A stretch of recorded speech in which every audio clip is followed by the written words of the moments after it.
Today on the Fatboy Show, I want to talk about something that is called the Manosphere, which is a word that you might have seen being discussed in different places.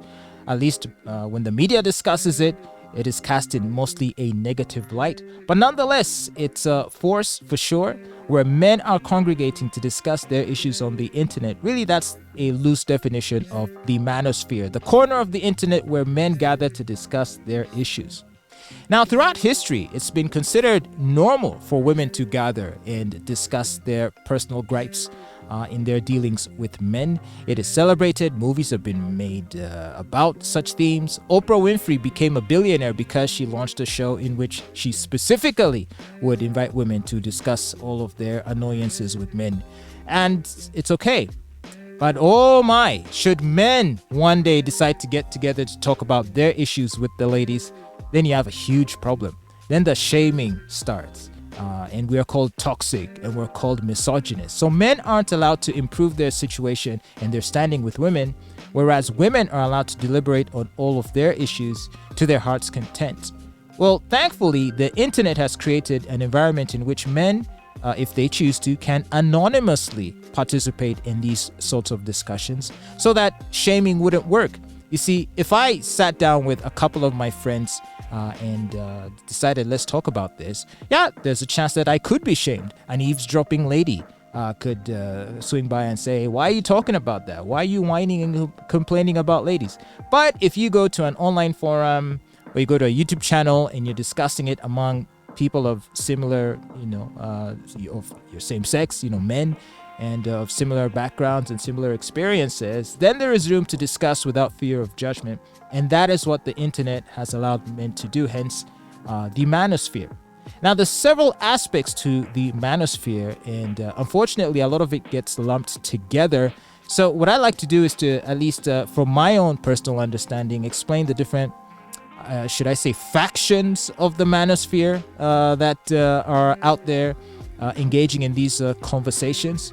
And in case I've missed out on any one of them, you can let me know. Well, first, there are the people that we call the blue pillars.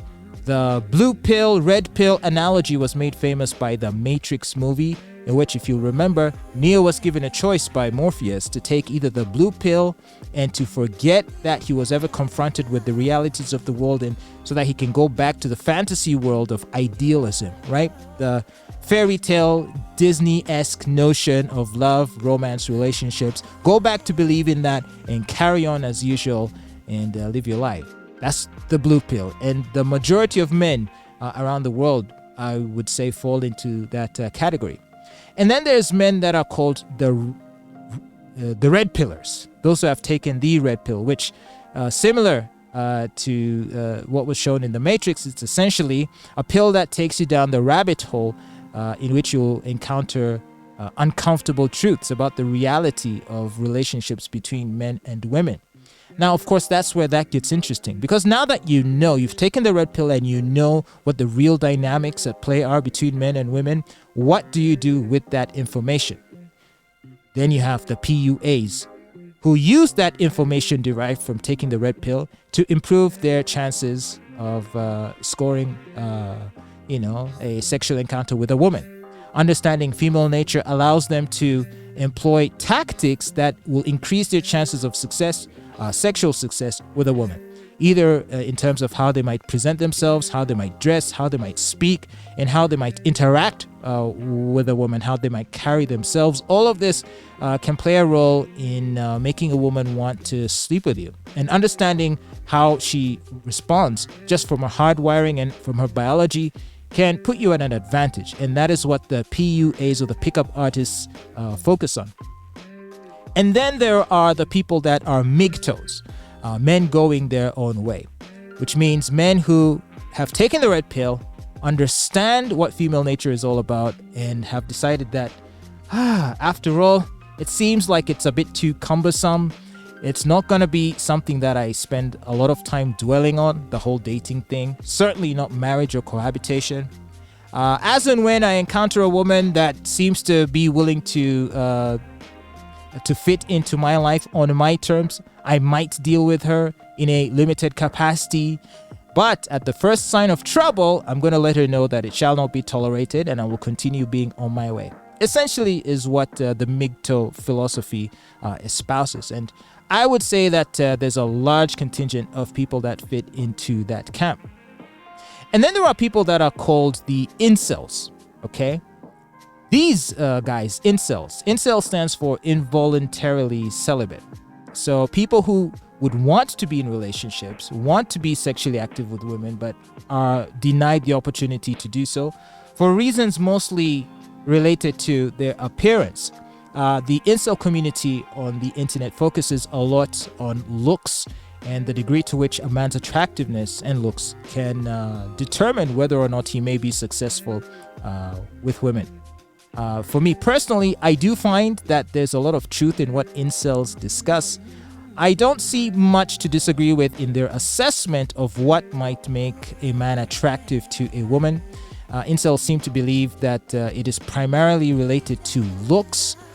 And if you don't look a certain way, a man will not be able to arouse the sexual interest or the passions of a woman in the way that they would want. One thing for me that I think is lost on the incels is, of course, you can, if you're financially capable, if you have money, you can travel to parts of the world where women are desperately looking for providers. And in that case, you don't even have to look the most handsome. You'll be able to land a woman who will not only have sex with you, but will want to marry you and have children with you. And I wonder if the reason why you don't see incels discussing that aspect a lot is because they probably want to be loved ultimately. And in interviews I've listened to of incels, it does really seem that these guys they feel bad about the fact that they will not be loved. Because I think there's two mindsets with which you can approach this question. Either you take the red pill and you accept that as a man you will not be loved for who you are, but only for what value you can bring to a woman's life, either through good genes, hence your attractiveness, or through provisioning or status as a beta male. Now, if that information causes you to feel now indifferent towards women, like, yeah, whatever, I thus will not invest too much in relationships because I expect them to not love me for me, like, you can look at it that way and kind of just carry on with your life and deal with women based on how you think they're going to add some value to you in whatever capacity. Or you can do what the incels are doing, who look at that situation and say, oh, isn't this so terrible? I feel so bad that I can't get a woman to love me for me. I don't look handsome enough to inspire those strong romantic feelings in a woman. So I'm going to obsessively dwell on it and study it and just live my life feeling depressed that there is no love. Now, if I'm caricaturing the incel mindset, you can correct me on that. But that is the impression I get when I watch their videos and when I listen to their conversations. So what incels and what MGTOWs and what pickup artists have in common is they all have an accurate understanding of female nature and how men and women can relate to one another, and how a man might relate with a woman in a way that optimizes and furthers his own interests. So the thinking is the same. It's just the priorities and the aspirations are different. There are also traditionalists who many might say come close to the blue pillars, in the sense that these traditionalists are people that sort of believe in the old-fashioned way of doing things. It is a man's role to protect and provide. Find you a woman with a low body count who has had sex with too many men, and instill discipline, set boundaries, enforce those boundaries, and you shall have a compliant woman and live with her in perpetuity. Of course, such a mindset, while admirable, is fraught with risks having to do with potential for divorce, because she still can divorce you, and the laws being what they are, especially in Western countries, a man would be liable for huge penalties, alimony, child support, and so forth. You can be as alpha male dominant as you want, but if the woman wakes up one morning and decides that it's not what she wants anymore, then you're kind of exposed. And I find that to be one of the biggest issues with traditionalism. And it really is a romantic and idealistic notion which is why I find myself gravitating more towards the MGTOW mindset in terms of uh, my place in the manosphere. I see myself as more of a MGTOW.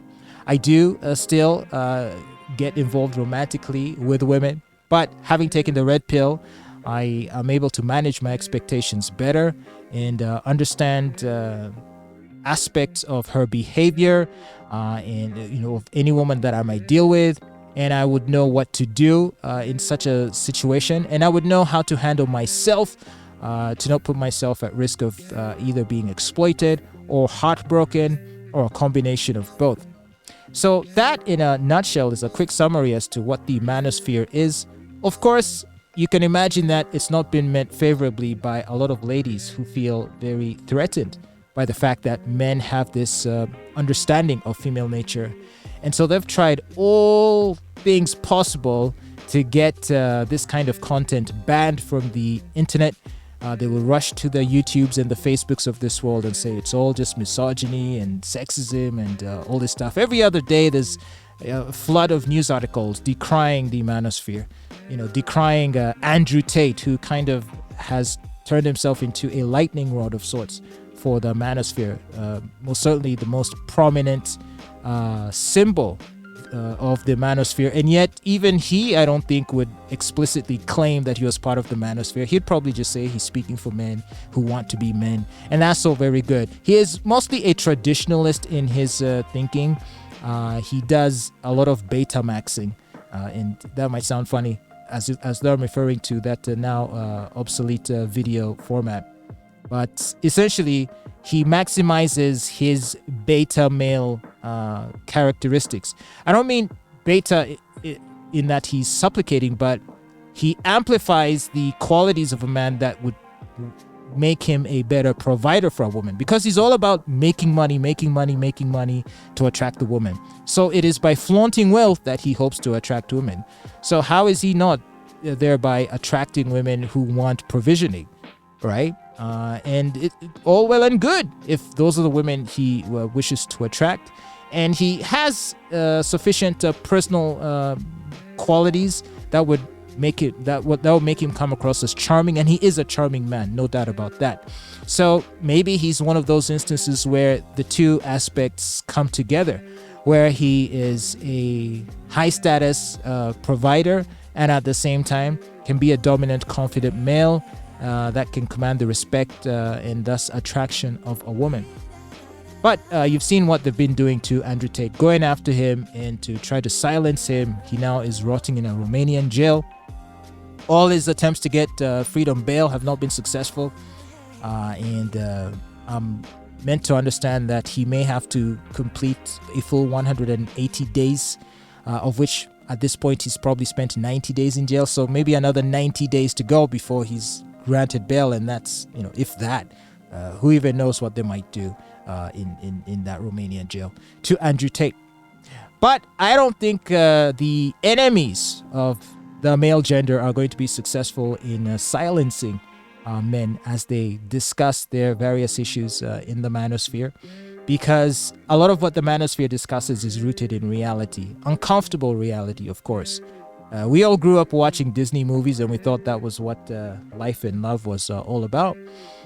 But if you have a better understanding of how the male gender thinks and how also the female gender thinks, I think it can only make you be a better person to yourself and also a better partner to your woman. I don't understand why a woman wouldn't want a man that's red pill aware, because that means such a man would be able to make himself more attractive in her eyes. So for example, if he's familiar with what are called the, can I say SHIT tests? Basically, those attempts of a woman to strike at his ego, to put him in his place, those tests that women do all the time, which men fail, and in so doing make themselves less attractive in her eyes. If they're red pill aware, there's less chance of them failing these tests, and so she'll be able to maintain a degree of respect and attraction towards this man. Why wouldn't a woman want that in her relationship? I actually think the red pill makes men more dependable, makes men more confident, makes men more, makes them garner and deserving of more respect. So I would say to the ladies to not try to fight the red pill and to not try to fight the manosphere. We are here to stay. And I, for one, enjoy having these conversations. And, it's one of my main areas of interest. I discuss it extensively, these concepts on social media. And men are waking up. So now that men are waking up and there's no way to stop that from happening, the question I have for the ladies is, what are you going to do? Wouldn't you rather come and sit with us at the table and say, okay, given that this is where things are, and these are your grievances, which we acknowledge. And by the way, here are our grievances. Kindly acknowledge them too. All right, what is the way forward? Because unless there's going to be a meeting of minds on this between the genders, most men have decided, the MGTOWs at least, to just walk away from it all and let the chips fall where they may. Might this lead to a civilizational collapse? Perhaps, but they don't care. And why don't they care?